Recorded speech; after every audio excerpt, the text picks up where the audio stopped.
uhusiano gani kati ya hili somo na maisha yako? Utangulizi, andika mambo kubadilika.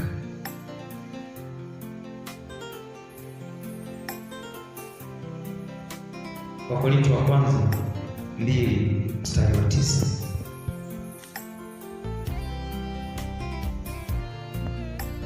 Mambo kubadilika. Wakorintho wa kwanza 2:9.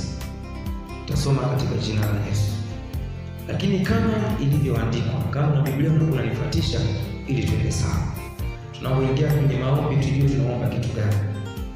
Lakini kama ilivyoandikwa, mambo ambayo jicho halikuyaona wala sikio halikuyasikia wala hayakuingia katika moyo wa mwanadamu, mambo ambayo Mungu aliwaandalia wampendao. Narudia kusoma Wakorintho wa kwanza 2:9. Lakini kama ilivyoandikwa, mambo ambayo jicho halikuyaona wala sikio halikuyasikia, katika mababa, wala hayakuingia katika moyo wa mwanadamu, mambo ambayo Mungu aliwaandalia wapendao. Neema ya kuyakabili mabadiliko kwa ushindi mkuu. Na nimeanza na utangulizi ya kwamba andika kwenye kibao cha moyo wako na kwenye daftari lako la kimwili neno linalosema mambo kubadilika. Na tunayakabili mambo kwa maarifa kwanza kabla ya kutumia nguvu.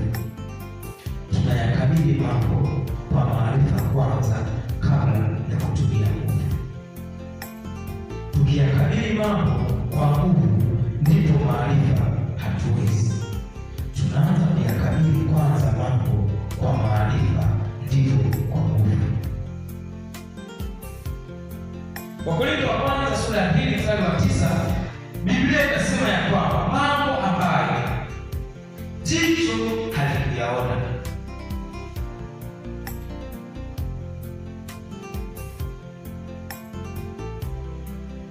kuna mambo ambayo kijana hapo ulipo jicho halikuyaona. Jambo la pili, anasema sikio halikusikia. Lakini katika mabano anasema ya kwamba mambo ambayo Mungu aliwaandalia wampendao. Kwa hiyo unapokuwa unaendelea kumpenda Mungu, kuna mambo mazuri ambayo yameandaliwa kwa ajili yako, ambayo jicho halijawahi kuona wala sikio halijawahi kusikia, lakini hilo jambo limeandaliwa kwa ajili ya mtu mmoja, ya kijana mmoja anayempenda, sio anayemsema Mungu. Sasa watumishi wa Mungu, mambo kubadilika. Kwa hiyo mabadiliko tunayakabili kwa maarifa kwanza ya Mungu. Kumcha Bwana ni chanzo cha maarifa, na neno la Mungu litaka kama tunaanza kuyakabili mabadiliko kwa maarifa, ndipo tutumie nguvu.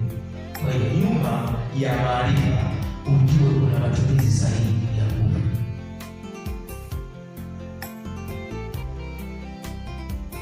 Mambo huwa yanabadilika. Tunayakabili mambo kwa maarifa, ndipo kwa nguvu. Maarifa yanaleta matumizi sahihi ya nguvu. Kwa hiyo nikianza kuyakabili mambo kwa nguvu bila maarifa, nitatumia nguvu nyingi pasipo faida. Lakini nikianza kuyakabili mambo kwa maarifa, nitazitumia nguvu zangu kwa usahihi na nitapata matokeo makubwa. Sababu ukilala usiku, kwa mfano sasa hivi kama unabaga umelala, unapokuwa umelala, manake mchakato wa maarifa unakuwa unaondoka. Ndio maana inafika kipindi unalala. Ndio maana kuna kitu kishakuwa na maarifa kinakunyima usingizi. Kuna uhusiano gani kati ya kunyima na maarifa, kwa sababu unajua matunda baada ya wewe kulala, kwamba nikilala situmie akili. Kwa kama situmie akili, kitu kingine chenye nguvu kikija kinaweza kikazuru. Kwa hiyo Biblia inasema hivi, kuna mambo ambayo Mungu amewaandalia wanaopenda, ambayo hayo mambo hayajazoeleka, hayajulikana bado, hayajasikika bado, ila kuna kijana mmoja atafanya yasikike.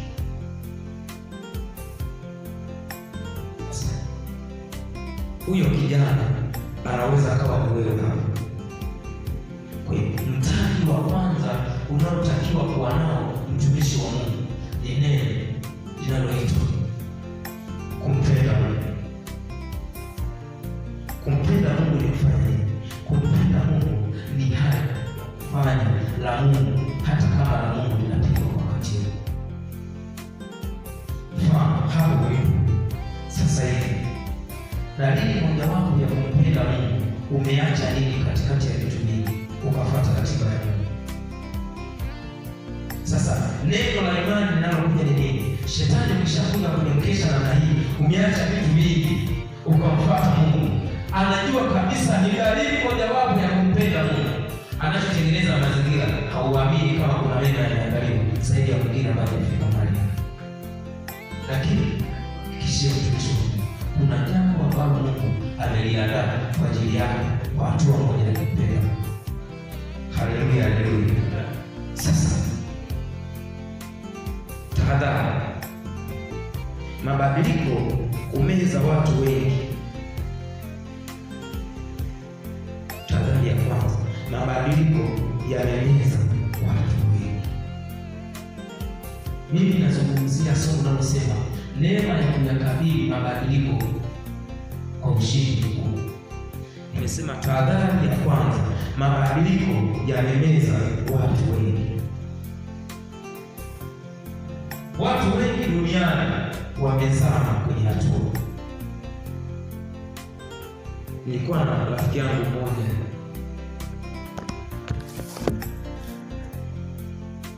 kwetu, alipoanza kuimba akawa ameonyesha maisha yake hadi sasa hivi, maisha yake yanataka mabadiliko yamemeza wengi. Nilikuwa na rafiki yangu chuo, alianza kuhubiri. Alipoanza kuhubiri alikufa moja kwa moja. Mabadiliko yamemeza watu.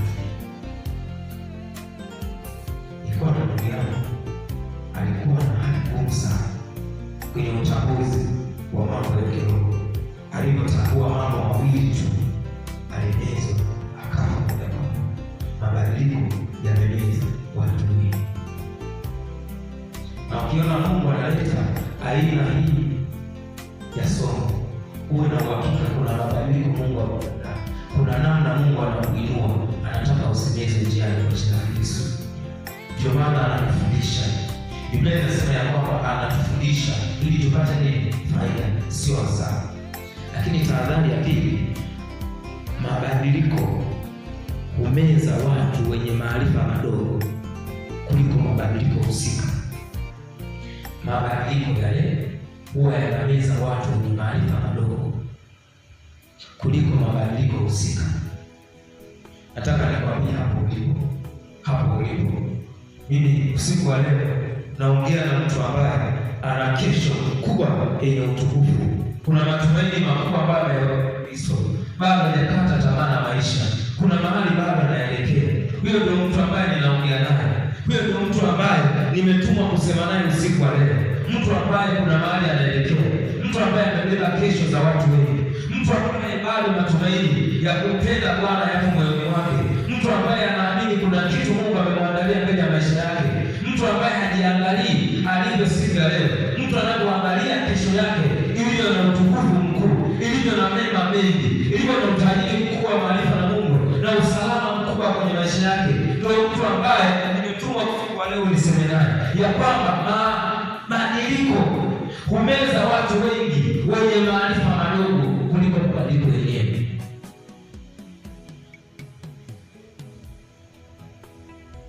tutarudi tutaona maana yake nini. Zingatia, mambo hubadilika, hivyo kuwa na kuongezeka rohoni. Usibweteke, usikae tu, ongezeka rohoni, ongeza maarifa ya Mungu na hekima. Baada ya hapo kimo, mambo yanabadilika. Ongezeka nguvu rohoni. Lakini jambo la pili, ongezeka maarifa.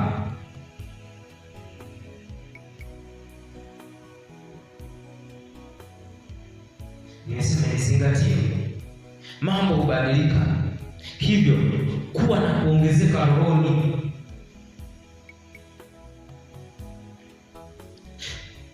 Nguvu za Mungu ziongezeke rohoni mwako.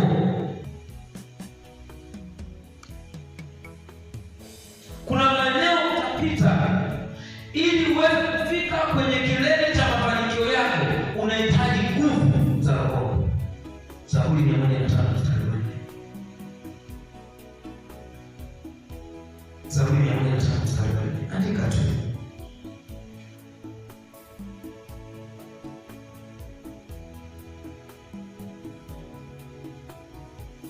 Ongezeka nguvu rohoni. Nguvu rohoni. Nimesema mabadiliko yanameza watu wengi. Kwa hiyo mabadiliko mengine yanahitaji nguvu za rohoni. Zaburi 105 mstari wa 4, kama kuna mtu anaona tusome. Yes, karibu. Zaburi 105 mstari wa 4.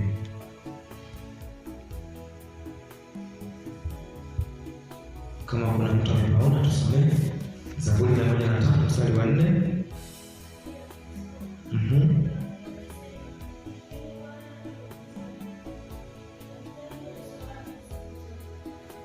Bwana Yesu asifiwe.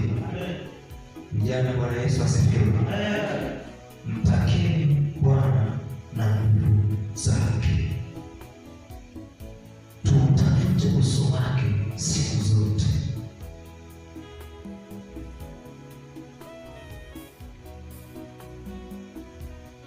Narudia tena sentensi yangu. Naongea na mtu ambaye bado anatumaini katika Yesu. Kuna mahali anaelekea. Kuna watu nyuma yake anaona wanalia. Ameenda kupokea Yesu kwa Yesu aje wafute machozi. Naongea na mtu ambaye hajakata tamaa katika Bwana. Kuna dira ya maisha bado anaiona hata kama imefifia. Mungu anachotaka usiku wa leo ing'ae tena. Mungu anachotaka ndani yako, kama kuna kitu ambacho kilikuwa kimeparuzwa, kimeharibiwa, Mungu anataka king'arishe tena, akifufue tena. Anasema tumtake Bwana na nguvu zake, maana Bwana anapatikana.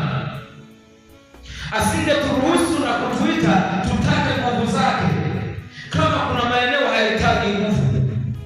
Kama mabadiliko yanameza watu, uwe na uhakika nguvu ikiwa ndogo utamezwa. Sasa kwa nini unatakiwa kuwa na kuongezeka? Biblia inasema kwamba Yesu ni njia, kweli na uzima. Tunafuata nyayo za Yesu. Luka 2:52, tuone kukua kwa Yesu kulikuwa kwa namna gani. Luka 2:52, tuone kukua kwa Yesu kulikuwa kwa namna gani. Na ili nisichanganye, naomba nisome Luka 2:52. Yesu ambaye tunamfuata alifanyaje? Biblia inasema hivi: naye Yesu akazidi kuendelea katika hekima na kimo, akimpendeza Mungu na wanadamu. Halafu tusome Luka 2:40. Biblia inasema hivi: yule mtoto, yani Yesu, akakua, akaongezeka nguvu, amejaa hekima na neema ya Mungu ilikuwa juu yake. Huyu Yesu ambaye tunamfuata, licha ya kwamba alikuwa mwana wa Mungu, kilichomsaidia asimezwe na mabadiliko, asimezwe na sifa, asimezwe na ni kwa sababu alikuwa akaongezeka nguvu rohoni. na hekima ikawa juu yake na neema ya Mungu ikawa juu yake. Baada ya hapo akakuwa.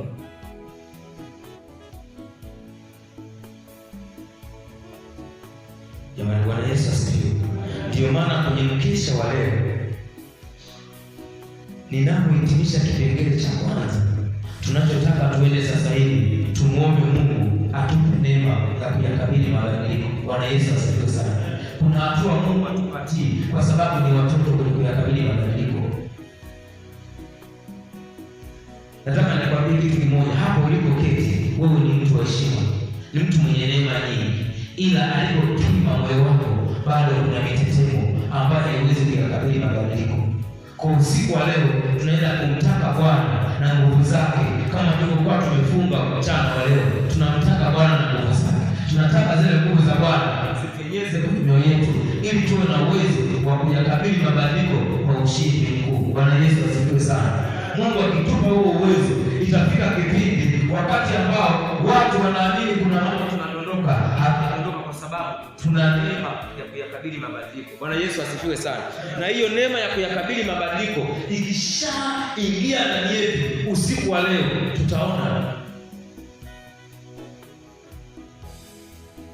Yesu anaishi. Yesu anaishi. Yesu bado anafanya kazi. Yesu bado anatenda. Hatuoni haya kumsema Yesu anaweza na anatosha. Bwana Yesu asifiwe. Lengo kula somo ni kuyaelewa mabadiliko yanayomkabili mwanadamu aliyemwamini Yesu na kuinuka na kupata ushindi udumuo siku hadi siku na hata milele.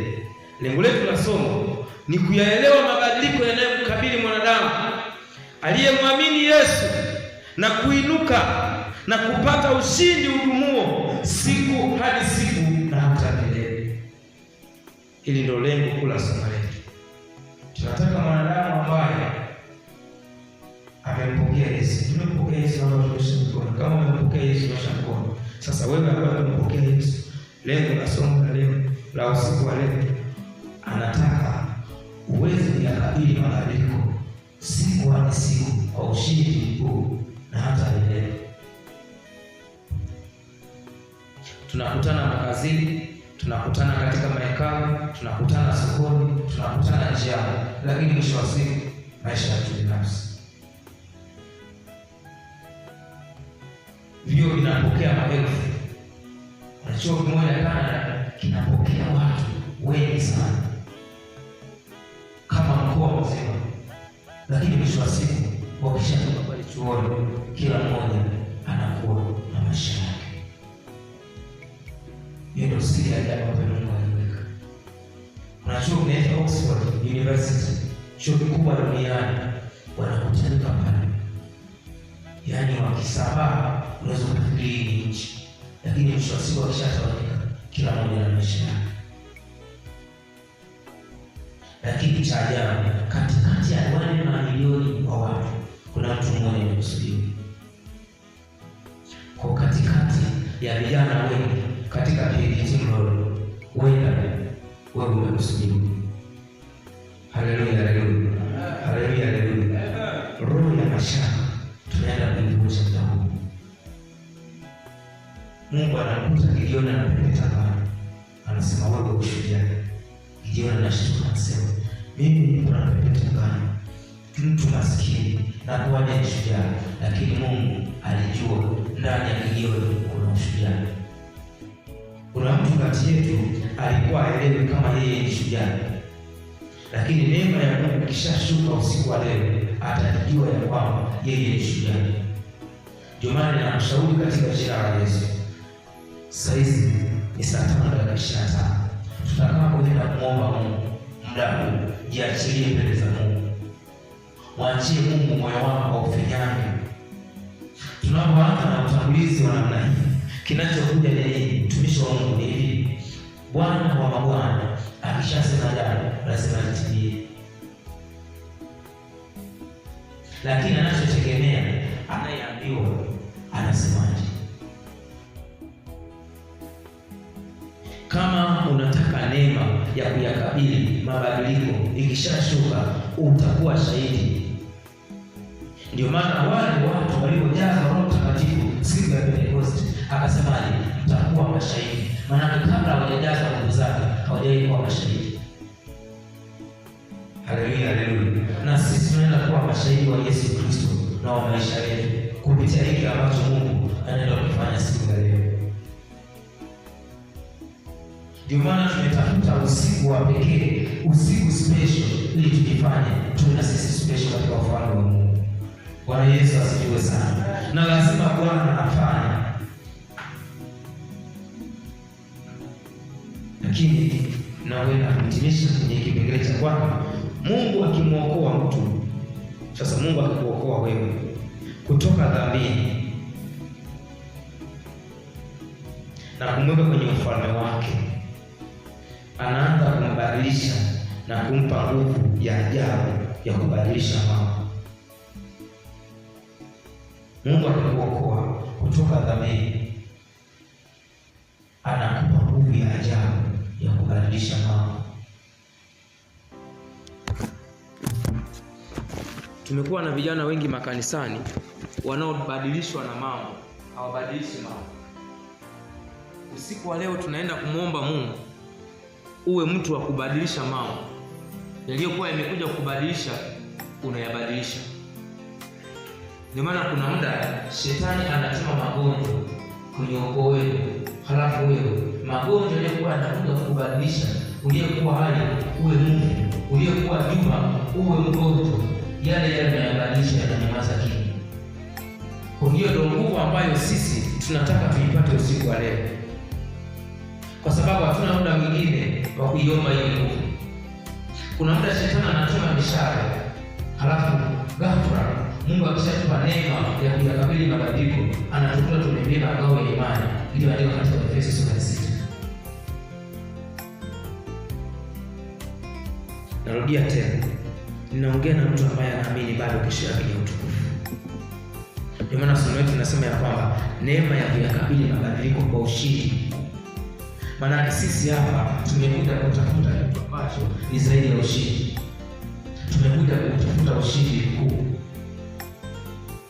Na tutakapokuwa tunaingia kwenye kipengele cha pili cha somo letu, tutaona na utakuwa unaelewa kidogo kidogo.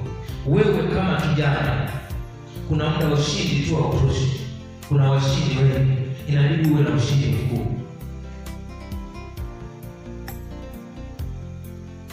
Unajua moyo wangu unaniuma sana, kwa sababu kuna mtu kati yetu hatambui alipobeba miujiza ya watu, alipobeba kesho za watu. Kuna watu sasa hivi wanadondosha machozi, lakini ukiomba neema ya kuyakabili mabadiliko, wewe utakuwa ufunguo. Naomba usimame.